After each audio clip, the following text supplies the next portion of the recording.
দেখেন, নির্বাচন কমিশনকে আগে স্পষ্ট করতে হবে তারা এরকম কাজ করার সুযোগ কেন তাদেরকে দিয়েছে। দেখেন, মানে আমরা যখন হচ্ছে এখানে বিবিএ ফ্যাকাল্টিতে আমাদের কাছে ভিডিও পর্যন্ত আছে, মানে তাদের 100 মিটারের মধ্যে কোনো প্রার্থী প্রচারণা করতে পারবে না। কিন্তু আমরা দেখেছি, আমি নিজেও যখন লাইনে গিয়ে দাঁড়িয়েছি এই আইটি ভবনে, আমাকে হচ্ছে বিভিন্ন এই টোকেন দেওয়া হচ্ছে, কিন্তু এটা হওয়ার কথা না, এটা হচ্ছে আচরণবিধি লঙ্ঘন। এবং আমাকে ছাত্র শিবিরের একটা টোকেন দেওয়া হয়েছে। এইরকম ঘটনা এখানেও ঘটেছে, আমাদের কাছে ভিডিও পর্যন্ত আছে।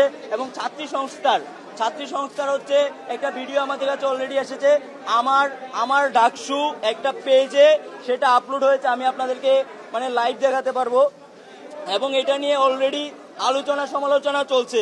প্রশাসনকে এবং বিশ্ববিদ্যালয়ের যারা চাকসু নির্বাচন কমিশন আছে তাদেরকে স্পষ্ট করতে হবে, এবং তারা কি আসলেই কোনো মানে দলের পারপাস সার্ভ করার জন্য নির্বাচন কমিশনের দায়িত্ব নিয়েছে, নাকি এই 28,000 শিক্ষার্থীর চাকসু নির্বাচনকে সুষ্ঠুভাবে সম্পূর্ণ করার জন্য দায়িত্ব নিয়েছে, এইটা আমাদের কাছে স্পষ্ট করতে হবে।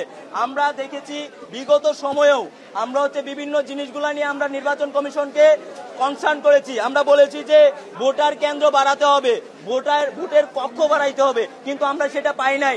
আমরা দেখেছি নির্বাচনে আমরা ভোট দিতে আসার পরে বিভিন্ন কেন্দ্রে গিয়ে আমাদেরকে ভোট দেওয়ার জন্য 1 ঘন্টা 2 ঘন্টা অপেক্ষা করতে হয়েছে, অথচ আমাদের বিশ্ববিদ্যালয়ে এনাফ স্পেস আছে, আমাদের অনেকগুলো ফ্যাকাল্টি রয়েছে। এই ফ্যাকাল্টিগুলোতে 28,000 শিক্ষার্থীদের দাঁড়িয়ে না থেকে ভোট দেওয়ার সুযোগ রয়েছে, কিন্তু তারা এটা করে নাই। তারা এটা কৃত্রিম সংকট তৈরি, শিক্ষার্থীরা যেন এসে ঘন্টার পর ঘন্টা দাঁড়িয়ে থাকে, সেই জিনিসটা আমরা আগেও তাদেরকে কনসার্ন করেছিলাম, কিন্তু সেটার কোনো সমাধান তারা করে নাই।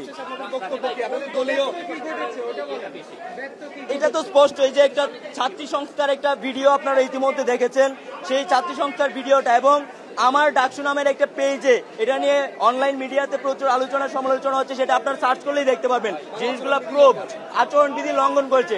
এইটার বিরুদ্ধে বিশ্ববিদ্যালয় প্রশাসন এবং চাকসু নির্বাচন কমিশন কি করবে, এটা তাদের এখনই স্পষ্ট পদক্ষেপ নিতে হবে।